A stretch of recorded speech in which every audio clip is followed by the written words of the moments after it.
Fala aí pessoal, sou Jorge Nicola, bem-vindos a mais um vídeo do canal. Sem perder tempo, só pedir para deixar like, se inscrever no canal e ativar as notificações. Novidades sobre a SAF do Vasco. Railan, a maior novidade nem é tão relevante, não é tão nova assim, né?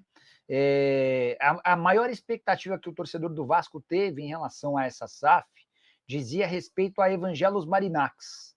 Mas o Marinakis hoje está mais inclinado a fechar com o São Paulo do que com o Vasco. E alguém que é conhecido do futebol brasileiro teve papel importante nessa escolha, o Edu Gaspar. O Edu, que foi jogador, foi dirigente do Corinthians e trabalhava no Arsenal até ter sido contratado no ano passado pelo Marinakis para atuar como CEO. A primeira missão do Edu Gaspar, quando contratado pelo Marinakis, foi de ajudá-lo na escolha de um clube no Brasil. O Marinakis queria ter um time no Brasil. E o Edu contou para o Marinakis que havia feito, enquanto executivo do Arsenal, um levantamento em 8 clubes brasileiros, porque ele queria que o Arsenal fizesse uma parceria com algum clube daqui. Entre esses 8 clubes, nenhum dos 8 era o Vasco. E um que ele fez um levantamento e gostou bastante foi o São Paulo. Não no profissional, mas na base. O Edu se encantou com o Cotia, com os processos, com a estrutura, com a capacidade e o potencial de Cotia.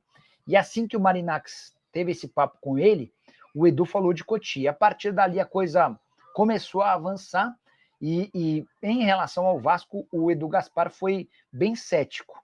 Lembrando da questão de dívidas, hoje a dívida do Vasco gira na casa de 1,4 bilhão contra uma dívida zero do CT de Cotia e das categorias de base do São Paulo. Outro ponto que o Edu citou para o Marinakis, que fez com que o magnata grego desse uma desistida na conversa pelo Vasco, foi em relação à insegurança jurídica. Quando o Pedrinho, no ano passado, recorreu à justiça para tirar 777, ainda que com motivos válidos, ele cria no mercado uma insegurança, uma instabilidade. Qualquer um que vai investir no Vasco hoje pode parar para pensar se não vai correr o risco de sofrer a mesma situação, né?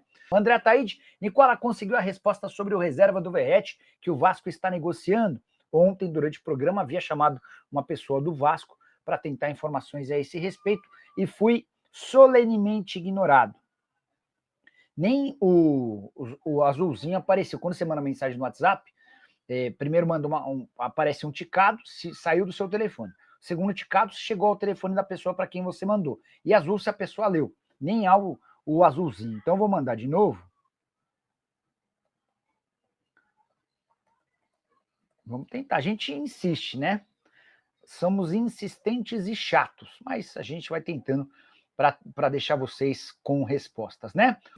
E nessa semana, uma notícia foi divulgada pelo canal VDG, e ela não é verdadeira. Inclusive, apurei com pessoas do Vasco, porque eu achei absurdo o número que foi divulgado, mas enfim, que o Pedrinho teria recusado. Essa informação é fake, torcedor, mas, hipoteticamente, se o Vasco recebesse uma proposta de 600 milhões de reais, seria um valor justo, um valor de acordo? Joguei esse tema com o Fernando Ferreira, que ele aprofundou e abriu o horizonte para poder pensarmos. Ao invés de olhar um valor ou determinar um valuation, né, que é o valor da empresa Vasta Gama SAF, por que não pensar numa discussão secundária e muito mais importante em todos os outros quesitos? E ele elenca para nós. Só digo para você o seguinte, torcedor, o presidente Pedrinho pensa da mesma forma, porque já conversei com ele sobre esse tema, de trazer esses fatores todos. Ele quer vender a SAF, mas não vai ficar levantando e batendo de porta em porta. Tem um escritório em Brasília do Vasco que é credenciado, que é autorizado para fazer essa busca. Para quem acha que o Vasco está esperando alguém chegar, é isso, torcedor. Mas vamos lá, o grego continua interessado sim no Vasco. Se vai ter negócio ou não, até agora não houve nenhuma sinalização contrária. Acompanhe até o final o depoimento do Fernando Ferreira, que foi muito importante, da Pluriconsultoria. Recomendo você a seguir também o Fernando aqui no YouTube. E olha, bacana, porque esse é apenas um trecho, apenas um corte de um entendimento geral, de um entendimento global. Vai até o final e opina no final do vídeo o que você achou da orientação passada pelo vascaíno Fernando Ferreira. Um grande abraço e até mais tarde. Eu acho que tem uma outra maneira de se olhar isso, Fábio, que é o seguinte: o tipo de operação em que o investidor compra o Vasco da associação é o que a gente chama de operação primária, né? É uma operação em que o investidor vai fazer um investimento na sua própria operação, que é a SAF, certo?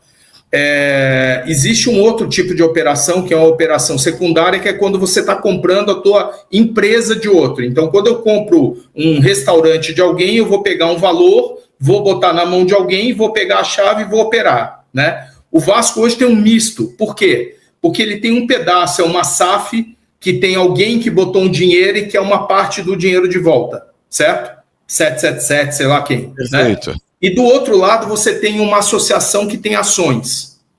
Eu avaliaria com muita atenção um modelo de negociação que fosse compromisso de orçamento e não venda de participação.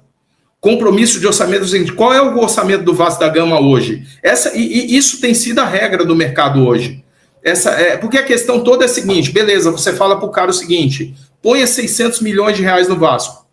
Você está obrigando o cara a botar 600 milhões de reais no Vasco. Agora faça uma mudança aqui em que você fala para o cara o seguinte: obrigue-se a investir X milhões de reais por ano no Vasco e ter uma das top 3 folhas de pagamento do futebol brasileiro em Série A nos próximos X anos ou coisa. Esse é um acordo, por exemplo, o que o City fechou com o Bahia.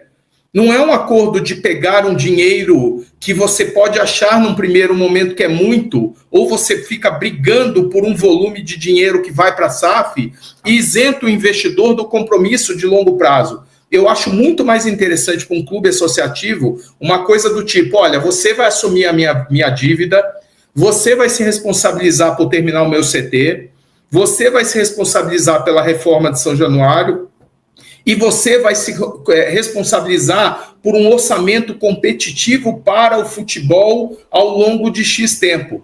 Entendeu? Então é o seguinte: isso tem muito mais aderência com um objetivo de longo prazo do que ficar tentando adivinhar um dinheiro que, veja, a questão do valuation, ela faz todo sentido quando eu, Fernando, tenho um negócio e vou vender para o Fábio. Eu quero que você me pague um dinheiro porque eu vou para o bolso e vai para a dívida, e vai para o mercado. O Vasco Associação não vai pegar o dinheiro e vai botar no bolso. O que ele vai fazer com o dinheiro no bolso? Quem precisa do dinheiro é o futebol. O futebol precisa do investimento. O Clube de Regatas Vasco da Gama precisa do investimento.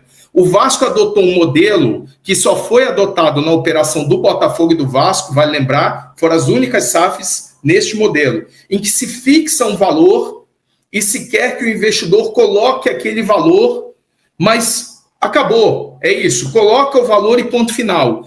Para um objetivo de um clube como o Vasco da Gama, eu acho muito mais razoável você linkar o objetivo de orçamento do cara. Quanto é o orçamento do Vasco hoje? É 200 milhões de reais. Imagine se fosse 400. Eu estou chutando, tá? Eu não estou falando que é 200, eu estou chutando. Imagine se fosse o dobro. Imagine se fosse tanto. Para o investidor, isso é muito mais interessante do que obrigar ele a colocar um valor cuja métrica pode ter uma relação com valoração, mas não tem relação com as necessidades de caixa ao longo do tempo.